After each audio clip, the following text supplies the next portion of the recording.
எங்கள் வீட்டில் நான்வெஜ் செஞ்சாலே எங்கள் வீட்டு வாழுப்பைய இந்த மாதிரி அடுப்புக்கிட்டே உட்காந்துருப்பியா, எப்போம்மா ரெடி ஆகும், டேஸ்ட்டு பார்க்க கொஞ்சம் கொடுங்க அப்படின்னு சொல்லி எப்போ நான்வெஜ் செஞ்சாலும் இதே போராட்டமாக தான் இருக்கும். உங்கள் வீட்டு குட்டி சுட்டிஸ் எப்படின்னு சொல்லுங்கள்.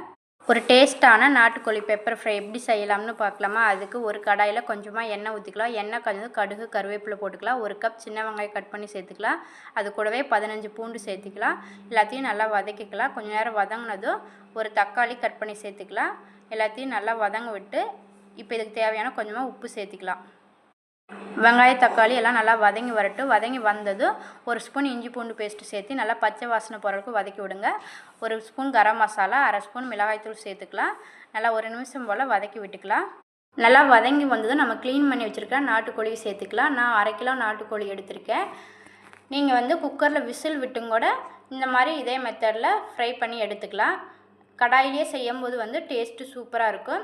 இப்போ கறி வேகிற அளவுக்கு நம்ம தேவையான அளவு தண்ணி ஊற்றிட்டு நல்லா கொதி வந்ததும் மீடியம் ஃப்ளேமில் வேக வச்சு எடுத்துக்கலாம். இந்த மாதிரி ட்ரை ஆனதும் நம்ம காரத்துக்கு தேவையான அளவு பெப்பர் தூள் சேர்த்துக்கலாம்.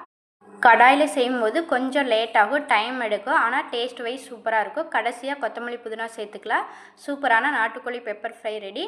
நீங்களும் ட்ரை பண்ணி பாருங்கள் ஃப்ரெண்ட்ஸ். கமெண்ட் பண்ணுங்கள். Thank you friends.